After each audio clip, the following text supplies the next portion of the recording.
Night City is a land simply teeming with opportunity, a bustling community-driven metropolis home to millions of people. In Night City, you can be anything you want. A corpo businessman working right the way at the top of Arasaka Tower, a visiting nomad looking for business, a proud member of one of the many organizations that inhabit the city, a city of culture and love and music and enterprise. There's absolutely no doubt in my mind. Night City is the happiest place on earth. Here's the top 5 saddest encounters in Cyberpunk 2077. Now, a little bit of background before we begin. What I mean by sad encounters is more leaning into the realm of Easter eggs scattered around the map. Therefore, I'm leaving sad moments from the main story out of this list, instead seeking out the more obscure, tragic occurrences from around Night City. Let's get into it. At number 5, we have the LARPers of Vault 101. Now, first of all, let's acknowledge the super mutant in the room. Yes, this is quite clearly a heavy-handed Fallout reference. The makeshift vault door and the Fallout-style car both make this obvious, but underlying this is tragedy. 5 dead LARPers litter the scene, the cause of death as of yet unknown. One possesses an archived conversation between 2 Gary Epps and Albert Cole. Albert appears to be an experienced hardcore LARPer and is trying to convince Gary to come along with them on their brand new post-nuclear Fallout LARP. Gary is less than enthusiastic, claiming that playing dress up and running around the Badlands with a plastic pistol isn't really for him. Albert tries once again to convince him, arguing that you get to experience the action as the actor. Real actors get paid, Gary explains, which is true. I mean, yes, we do get paid, very occasionally. The conversation finishes off with Gary finally giving in, questioning whether they take real guns out with them too, seeing as it is the Badlands and scary shit happens out there. Albert shrugs off his worries and tells Gary to enjoy it. Well, Albert, perhaps if you'd listened to Gary, you wouldn't have wound up in this mess. A true shame. Now, I don't know what happened here. I explored the surrounding area and there's nothing else. By analysing the gunshot wounds, it seems someone shot them all from this direction and most likely is long gone. Raiders or some such. That being said, there's still some reasonably valuable equipment left at the scene. One would think raiders would take, well, everything. This leads me to also question the possibility that the attack came from within the group itself. Mental issues are common in this world, with an inability to distinguish reality and fiction a reoccurring theme here. And I mean, we know they had real guns with them. Also, Gary appears to only agree to come on this LARP after hearing that someone named Tony will be there. It's probably not the case, but what if Tony and Gary had beef, which escalated to a full-scale massacre of this innocent little LARPers group?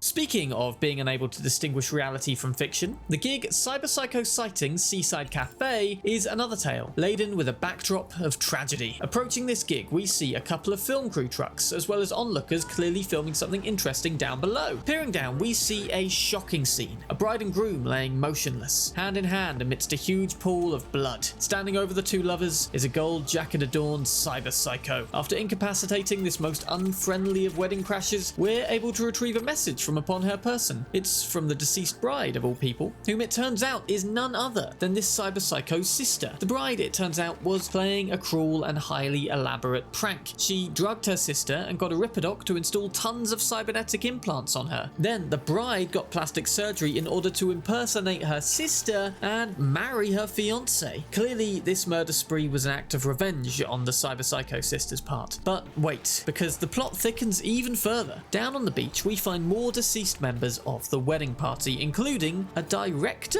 That's right, there's a reason this whole plotline sounds a little contrived. It just so happens to be the season finale of some shitty reality TV show in Night City, with the revenge of Dal, the cyberpsycho sister, actually factoring into the script. The finale was supposed to culminate with the 2 sisters tumbling together into the waves. So what went wrong? Well, our fixer Regina can cover up the final piece of this tragic film shoot gone wrong. Turns out, Dal's new implants had induced within her a form of cyberpsychosis, leaving her, like so many before her, unable to distinguish reality from fiction. Regina even suggests she wouldn't realise that the blood and limbs everywhere were real, instead believing it's makeup for the show. So, turns out this slightly convoluted gig is not only a wedding gone terribly wrong, but also a TV series sadly forced into the bin as well. But who knows, maybe in a few years the whole affair will be picked up as a tragic docupic instead.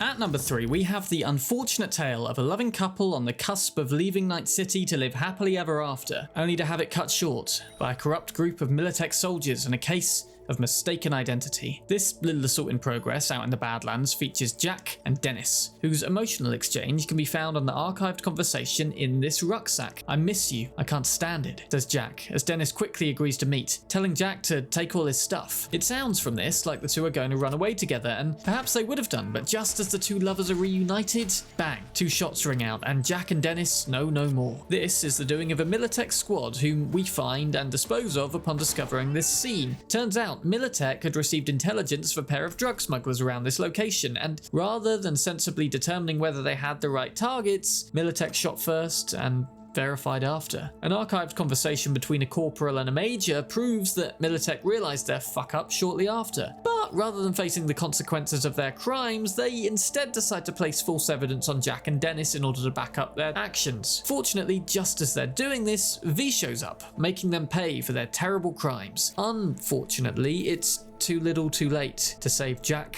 and Dennis. One small unresolved thing here: when Dennis says, "Hang on, gotta make a call," who is he calling? Could he have been the one to trigger the events that led to Militech finding them, contacting an untrustworthy third party who then tipped off Militech? I think there's more to this tragic tale than meets the eye. Comment down below your thoughts and theories.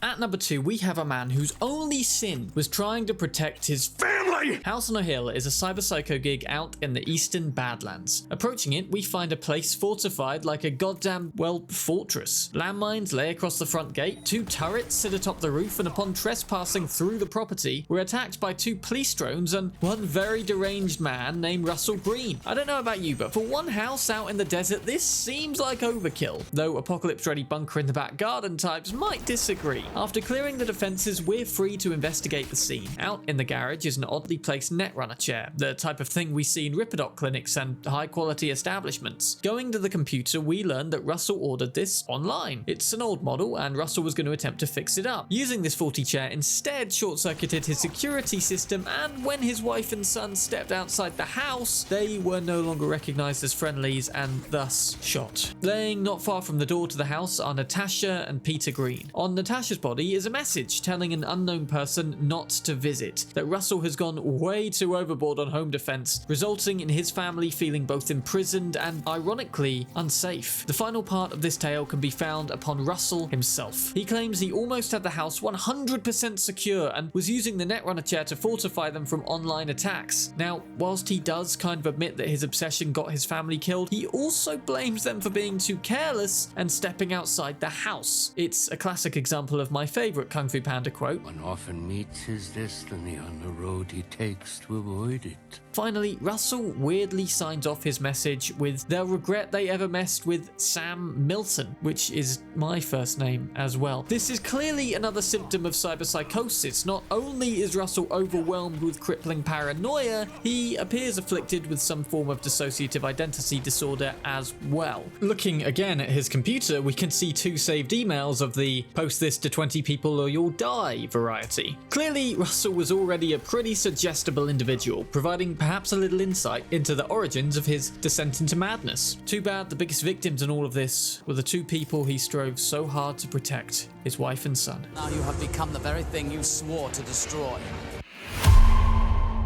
Last on this list, we have the gig Dirty Biz. Now, this one is heavy. The premise is a preacher's 12-year-old son is kidnapped and murdered in order to produce a brain dance for the dark net. Our job is to infiltrate the production studio and find said brain dance in order to help track down the boy's killers. Fighting our way through security, we finally come to the editing studio. It is run, ironically in this case, by a father and son, Gottfried and Frederick, and their dialogue is disturbing. Augmenting pain feedback and ferrous aftertaste. Freddy boy, you're a natural. Out of context, this could almost be a heartfelt father-son bonding experience. Instead, it's disgusting. Anyway, we acquire what we're looking for and are left with some options. A, we walk away and leave the cogs of this terrible underground enterprise turning. After all, as Gottfried says, "If it wasn't us, there'd be someone else."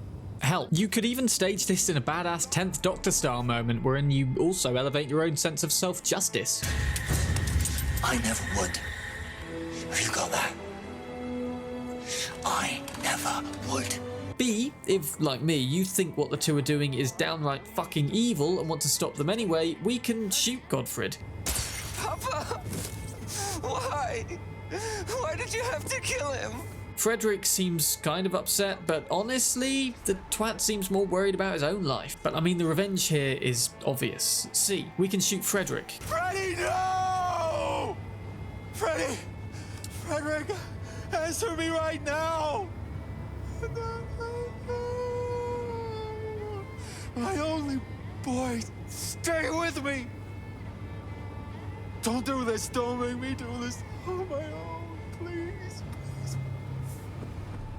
Giving Gottfried a first-hand taste of what the preacher and many other fathers must have felt as a result of this terrible business. Gottfried, of course, breaks down. It's heartbreaking, almost. Not because we feel sorry for him specifically, but because it reminds us of the torment and agony that these guys must have helped inflict to parents all across Night City and, let's be honest, probably beyond. Now, context aside, I have to admire this voice actor's performance here. It felt raw and real. This whole situation got a little heavy for me, actually, so I quickly left. Honestly though, it's the heavy things like this that the game does really well. This mission made me feel genuinely angry towards these two, vengeful even, and also maybe even a little remorseful after I witnessed firsthand the tragic fallout of an action I took, no matter how much it was justified. It's rare that a game can make me really think about the moral implications of my decisions this way, and this mission in particular doesn't even suggest killing the two. These brilliant performances were recorded simply on the chance that the player decides to kill them of their own free will. It's moments like this which makes Cyberpunk different to other games. Which of these 5 sad encounters hit you in the feels the most? And are there any other ones you think that I missed? Comment down below. I have a few more encounters that didn't make this list, so I'm open to a part 2 somewhere. If that's something you'd be interested in, then please hit that thumbs up, as it lets both me and the algorithm, more importantly, know that you've enjoyed this content. Also, if you've been enjoying a few of my videos thus far, you may want to subscribe to stay up to date on future ones. Who knows? Thanks for watching. I'm Sam Bram, and I'll see you in another video.